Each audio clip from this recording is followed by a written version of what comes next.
Hey everybody, it's Mr. Wagstaff. Cool stuff to talk about today. So today, as we're continuing our Unit 2 in Economic and Personal Finance on macro and microeconomics, we're going to specifically be talking about macroeconomics today. Very much the big picture.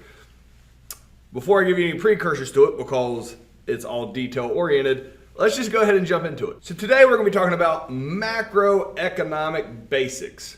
So in college, if you have to take economics, this is divided into two separate courses, macroeconomics and microeconomics. Well, since we're spending basically one day on what would take a whole semester in a college course, we're not going to go into crazy detail over it. However, there are very specific details that you need to understand. So the big picture concept is really important with macro and microeconomics. So, emphasis on the big picture, because today, talking about macro, we're talking about like entire economies and countries as a whole collectively. Microeconomics, which we're going to talk about in the next lesson, that'll talk about like one individual business and how they manage, the money. But the macroeconomics is really looking at the massive economy on a very large scale that affects a massive amount of people. So macroeconomics is a branch of economics that studies how an overall economy behaves. So we're going to talk mainly about the United States economy here. So once again, macroeconomics is the big picture. We're not going to look at a lot of like individual businesses and things like that. We're going to look at the economy as a whole. That's what macroeconomics is. Specifically, what we need to talk about here in this course is what's called economic indicators. Now, economic indicators exist in macroeconomics and they exist in microeconomics. All this means is under the umbrella that is macroeconomics, the entire economy. If you're looking at the entire economy as a whole, how can you tell if the economy is doing good or bad? Well, that's what economic indicators are. There's some very important parts of these economies on a large scale in the macro sense of it, that if you look at some very specific points of the economy, you can tell if the economy is doing good, if it's doing bad, if it's going to be doing good, if it's going to be doing bad, if it looks like it's doing good, but it might not really be under the surface. These telltale signs, things to look at, are called indicators. So today we're going to talk about some macroeconomic indicators, things on a large scale in the United States economy that if you look at it, you can tell how good or bad the economy is doing. All right, so the first economic indicator, all right, for the entire economy, again, today is all macroeconomics, talking about like the country as a whole. The number one most important economic indicator for a country's economy is their GDP. That is an abbreviation for the gross domestic product, all right? It's how much money does the country have and produce. And you can use products, output. It's like a collective, like, you ever hear like a celebrity, oh, they're worth $20 million or something. That's basically taking out all the stuff that they own, minus all the debt, and whatever that comes out to is like $20 million. It doesn't necessarily mean they have like $20 million in their bank account, but that is their net worth of everything that they have. That is basically what the GDP is for a country. How much money and goods and stuff do you have and are you producing? And that number is per year. How much output is a country doing per year? So the higher the number, the better. So GDP, the gross domestic product, all right, is extremely influential in determining whether or not an economy is doing well. That's why it's the most important macroeconomic indicator, because if the GDP is going up, that means there's economic growth, strengthened fiscal conditions, meaning good conditions for money. Fiscal means money. So if it's going up, that is great. A GDP going up, that is fantastic. If GDP is going down, that could mean that there is an issue in the economy and you got to figure out why it's going down and fix it. It should not just be going down on its own for the heck of it. There's probably something going on. So if the GDP goes down, all the economists are like, okay, what's going on? How can we fix it? Because it's indicating that the economy is not doing well. If the GDP is constant, means you're putting out the same amount of stuff year after year after year, that's good. It's not fantastic. Going up is great, but it's a lot better than going down. So if the GDP is constant, that means that the economy is stable. And as we have talked about, a stable economy is an economy that inspires confidence and is good for everybody. So the question here is, what does an increase in the GDP typically indicate? So if there's an economy and you're like, oh, I wonder how that economy's doing. So random indicator, how's the economy doing? And then you find out that the GDP, which is the indicator, is doing really well. What does that tell you about the economy as a whole? From what we just talked about. So pause me, answer that completely, and we're moving on. All right, the next indicator in macroeconomics that we use to basically judge whether or not an economy is doing well, again, we're on like the national scale here, is unemployment. Now, let me clarify what it means to be unemployed, all right? So unemployment is a situation where a person actively searches for employment but is unable to find work. Unemployment is considered to be a key measure of the health of the economy. So somebody's unemployed as far as the indicator here, right? So if you just don't have a job, you would, I guess, officially be unemployed. As far as economics is concerned, all right, if you don't have a job and you don't want to go get a job, all right, say you're 18 years old, you're still finishing up school, you don't have a job, you don't have time for a job, you can't get a job right now, in the eyes of a indicator on the macroeconomic levels, you wouldn't be considered unemployed because you're not actively searching for a job. It's a big part about economics when it comes to unemployment. The only people that are considered unemployed are people who don't have a job and are actively looking for a job and are able to work. So in economics, unemployment has to be that you are looking for a job, all right, and you do not have one. So the unemployment rate is incredibly important to determining how good the economy is. So the unemployment rate, pivotal indicator. So what is the unemployment rate then? All right. So the unemployment rate is not just the amount of people that don't have a job. If you're a stay-at-home mom and you don't have a job where you go to work every day, you would be unemployed in the typical sense. But as far as economics is concerned, since you're not actively looking for a job, then you're not considered unemployed. The unemployment rate is the percentage of people who are actively looking for a job that are capable of working, all right? So when I say capable of working, I do not have my pilot's license. If I was unemployed and I kept trying to apply for all these airline pilot positions, all right, 100% knowing they're not going to hire me because I'm not a pilot, they wouldn't even count me as unemployed. But say I was unemployed as a teacher and I'm a licensed teacher and I'm applying to places to be a teacher and I can't find a job, then I would count an unemployment. All right, and the unemployment rate. So it's the percentage of people searching for a job that they're qualified for, that they can do, that they're capable of doing, that can't find a job. All right, the unemployment rate is extremely important to determining how effective our economy is. So typically, all right, on average, usually about 5%, all right, is healthy.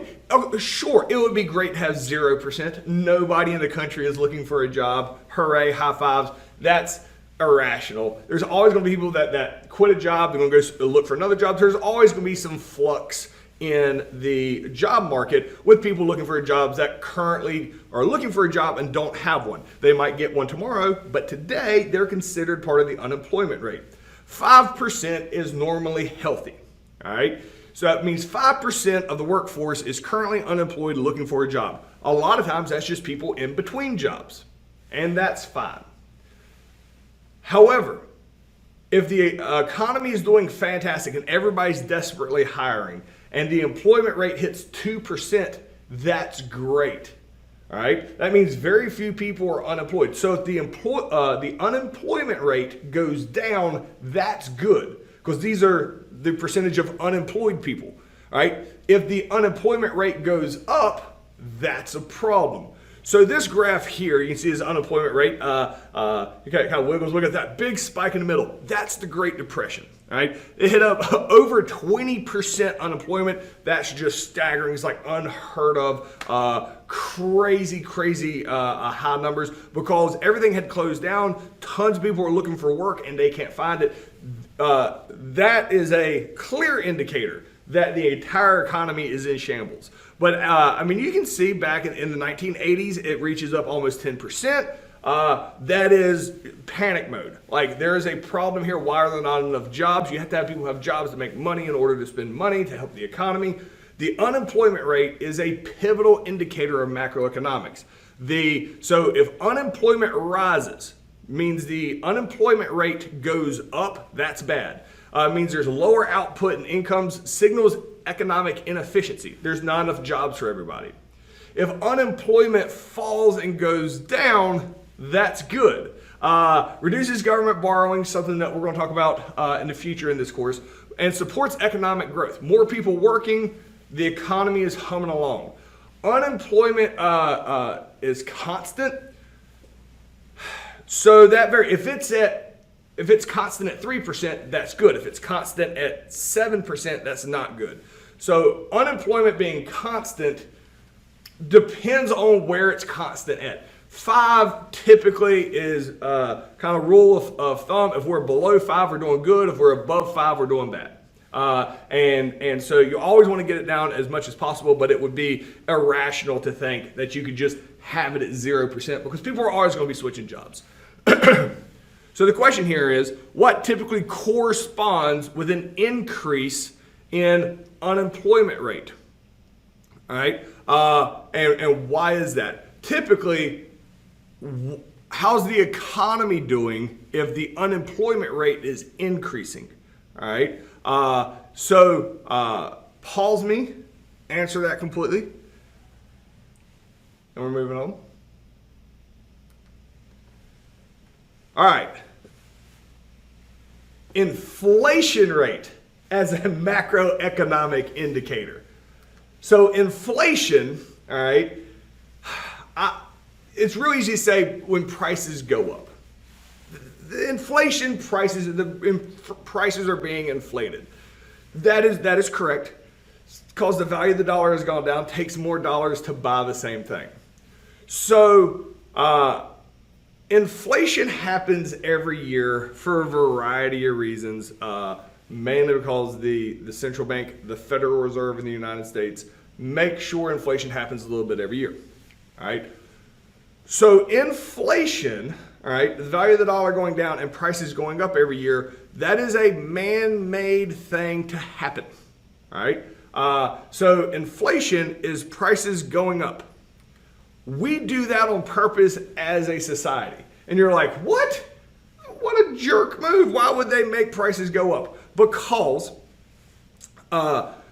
here's the advanced economics things, and I'm not going to sit here and give you the details of why this is, because I'd have to have a doctorate in this to clearly explain this. Just believe me on this. Money either has to increase in value or decrease in value each year. Either inflation is going to happen or deflation is going to happen. And deflation is really bad, because even though prices would go down, people's paychecks would go down and they would struggle to pay off existing debt. All right, it's a whole other lesson. Inflation, we always want prices to slowly go up every year, because we cannot have prices decrease, because then people would get paid less. So every year, prices of everything will go up just a little bit, all right? And you want an inflation rate about 1.5%, all right? Now, that's the happy spot. Not more than 3%, about 1.5%. So you want prices to go up a little bit every year, and everybody over time gets paid a little bit more to keep up with the amount of prices. So you should be able to buy the same stuff today, working the same job as you can in 20 years, even though all the prices will be more in 20 years, you will get paid more 20 years for doing the same job. So, inflation is incredibly important. If the inflation rate is normal, and now you can have an economy collapse and all this other stuff happen and inflation doesn't change. That can happen. But if inflation gets out of hand, first off, if deflation happens, that's absolutely the worst possible thing that can happen. You can tell in this graph here, the blue line, that's the only real line that we're going to look at. That's the real inflation from 1970 up to 2020. You can see that dotted line there. That's 0%. That means no inflation, all right? Our actual core inflation, all right, at no point has gone down to zero. We don't want that to happen. That's actually a bad thing. So we need to have it happen a little bit, but if it gets too high, it basically means money starts becoming worthless. That's a whole nother issue. So you want to keep inflation like about 1.5% to 3% normal every year. If inflation gets higher than that, all right, people start to panic because prices are too high to be able to afford it. Here's some of the things that when inflation takes off like unexpectedly and prices go up and people aren't getting paid more, stuff like food costs, gasoline costs, utility costs, not getting a wage increase because nobody cares about inflation if you're getting paid more simultaneously. These things are bad because people will spend all their money on food and survival, like these things. There's no extra money to really grow or stimulate the economy. So if inflation goes up too much, means the price of goods go up too much, it really hurts the economy because everybody's spending all their money on the basics and not actually contributing to anything that can cause growth or increase the economy as a whole. So high inflation is bad. You always have to have some inflation, but if it gets too high, that is a really bad macroeconomic indicator. So what happens, to oversimplify this, to not confuse you too much, one of the main things that causes inflation is there's too much money in the economy. That's why prices go up, because there's all this money floating around, so prices go up to accommodate the more money. So what ends up happening is to try to fight against this, the central banks in America, the Federal Reserve, will try to take, will try to take money out of the economy, right, by basically preventing banks from giving out as many loans, which they do that by, that's right, did you remember from yesterday?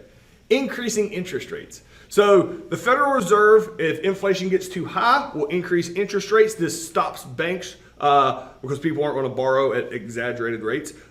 Banks will give out less money, putting less money in the economy, and hopefully brings that inflation rate down. So when inflation rises, the rise in the cost of living and supply and demand fluctuate. If inflation falls, this is usually good. When inflation goes down, that's great. You do not want deflation. You don't really want it below 1% because when inflation goes down, it means prices remain steady, but people's wages get higher. That's great. Deflation, worst thing that can happen, and it has not happened in the United States, and we make sure it doesn't. But so you want inflation rates to be low, but you don't actually want them to like hit zero or negative. And then if inflation is constant, again, leads to stability. If it's like right there at 1.5%, constant inflation gives people faith and confidence in the economy. That's the best case scenario. So the question is, what is the primary goal of the central banks? Like in America, it's the Federal Reserve when it comes to the inflation rate, all right? Where do they want that inflation rate at? All right, what percentages, as we've been talking about? And if it gets runaway inflation, what can the central banks, aka in America, the Federal Reserve, do to try to bring down those high rates of inflation? So pause me, answer that completely, and we're moving on. All right, interest rates as a macroeconomic indicator. Oh, interest rates and inflation, a lot of times, this is like what's first, chicken or the egg? Because we just kind of talked about this. The Federal Reserve, all right, if inflation gets too high, all right, they need to take money out of the economy. So what does the Federal Reserve do? The Federal Reserve will increase interest rates. Basically, it makes it more expensive for people to borrow money from the banks. When it's more expensive to borrow money from the banks, less people do that. When people aren't borrowing money from the banks, like, hey, I need $500,000 to go do this. And they're like, oh, but that's a big interest rate. I have to pay back a lot. I'll just hold off for a while before I take out this loan, see if those interest rates will come down. So the bank doesn't give that $500,000 to this guy to go put into the economy. So by increasing interest rates, it effectively puts less money into the economy. So the only time the federal government and the Federal Reserve want high interest rates, right? The only time they want high interest rates is when there's too much money in the economy, meaning there is a high inflation rate. When there's a high inflation rate, there's too much money to take money out of the economy, they increase the interest rate, all right? Now, say the economy is stagnant. It's not an inflation rate, all right? There's no issue with inflation, but the economy is really struggling, all right? So, and this is actually a picture of the opposite of what would happen. This is everybody increasing interest rates. The Federal Reserve will increase interest rates on these banks when they loan out money. By increasing the interest rates, you limit the amount of money into the economy. However, say inflation is fine, your economy is struggling. The government wants to put money into the economy to get it going again. All right, if it's on the struggle bus, all right, if there's high unemployment, if GDP is down, if these other indicators are high, and the look at my brain just going to stop on me here.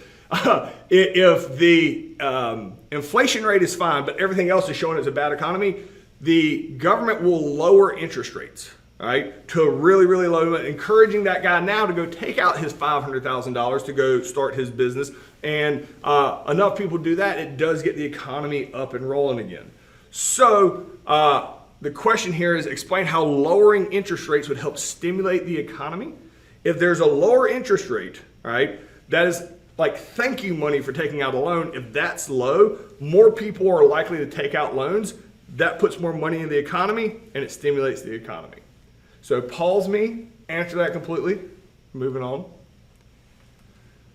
All right. The stock market as a macroeconomic indicator. So the stock market is completely run by private people. Since the Great Depression, when everything got super crazy, the government kind of makes sure nobody's cheating. They kind of police it, but the government doesn't run it. But the stock market is a very, very good indicator of what the economy is getting ready to do. It's almost like a temperature check of the economy, because typically what the stock market does, which is completely run by private businesses, what the stock market does typically is indicative of what is getting ready to happen with the entire economy. So the stock market is a set of exchanges and other venues where shares of publicly held companies are bought and sold. Basically, companies can sell little pieces of their company to people. It's almost like Shark Tank. If you want to buy a share of a company, you're like a shark. You're basically investing in these companies. If they do well, that thing that you bought is worth more. If you buy a share, you've basically invested, and that company collapses, this is worth nothing. So you're basically investing in other countries, in other companies in the private sector. So typically, all right, the red line here is the stock market. If the stock market is doing well, and that's called a bull market, it just keeps going up, that means that shortly after this, right, probably a few months from now, the economy is going to take off. What people really like to watch is when the stock market turns into a bear market, means it starts going down. When the stock market starts going down, that is indicative that the stock market or that the economy as a whole might start heading into a recession, which means they're starting to not make as much money.